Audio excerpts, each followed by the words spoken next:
नमस्कार साथीहरु, तपाईहरुलाई स्वागत छ नेप्से भिजन युट्युब च्यानलमा। आजको भिडियोमा हामी कुरा गर्ने छौं 2025 मा लगानी गर्न योग्य टप 5 शेयर कम्पनीहरुको बारेमा कुरा गर्ने छौं।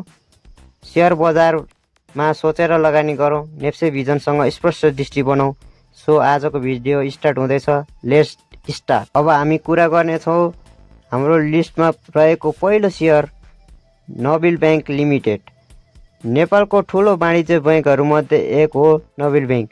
नबिल बैंकले विगत केही वर्षदेखि स्थिर मुनाफा कमाउँदै आइरहेको छ र राम्रो लाभांश पनि दिएको छ।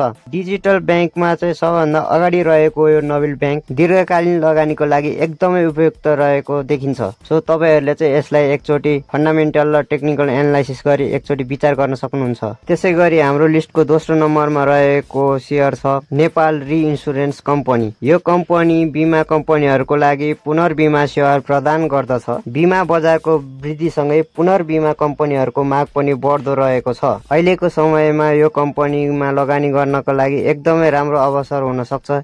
सो तपाईहरुले चाहिँ एकचोटी बुझेर जाँचेर मात्र लगानी गर्नुहोस्। शेयर बजार भनेको एकदमै जोखिमयुक्त क्षेत्र हो। सो तपाईहरुले कसैको कुरा नसुनी आफ्नो फन्डामेन्टल र टेक्निकल एनालाइसिस गरी मात्र लगानी गर्नुहोस्। त्यसैगरी हाम्रो लिस्टमा तेस्रो नम्बरमा रहेको शेयर छ चानिमा माई हाइड्रो पावर। ऊर्जा उत्पादनमा केन्द्रित कम्पनी र वैकल्पिक ऊर्जाको क्षेत्रमा यसले राम्रो योगदान दिँदै आइरहेको छ। यसको मुनाफा र प्रोजेक्टको अवस्था हेर्दा लगानी गर्नको लागि यो एकदमै राम्रो उपयुक्त शेयर देख्न सकिन्छ। सो तपाईहरुले चाहिँ एकचोटी विचार गर्न सक्नुहुन्छ। त्यसैगरी हाम्रो लिस्टको तेस्रो नम्बरमा रहेको शेयर छ citizen investment trust CIT. CIT नेपालमा दीर्घकालीन लगानीको लागि भरपर्दो संस्था हो। यसले सरकारी कर्मचारीदेखि आम नागरिकसम्म लगानी गर्न सहज बनाएको छ। लगातार मुनाफा रही आएको यो सीआईटी कम्पनी भविष्यमा लगानी गर्नको लागि एकदमै राम्रो उपयुक्त देख्न सकिन्छ। सो तपाईहरुले एकचोटी यसलाई नै विचार गर्न सक्नुहुन्छ।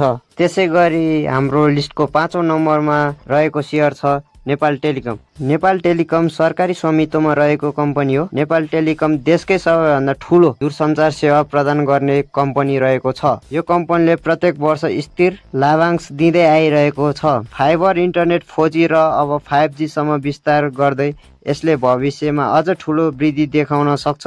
त्यसैले यस कम्पनीमा लगानी गर्नको लागि एकदमै राम्रो अवसर हुन सक्छ। सो तपाईले यस कम्पनीलाई पनि एकचोटी विचार गर्न सक्नुहुन्छ। यी 5 शेयरहरू हालको बजारको अवस्थामा लगानी गर्न एकदमै उपयुक्त रहेको देखिन्छ। तर कृपया लगानी गर्न अघि आफ्नो जोखिम मूल्याङ्कन गर्नुहोस्। नेप्से भिजनमा तपाईहरुलाई बजारको वास्तविक अवस्था बुझाउने प्रयास गरिन्छ। भिडियो मन परेमा लाइक, कमेन्ट, शेयर र सब्स्क्राइब गर्नुहोला। धन्यवाद।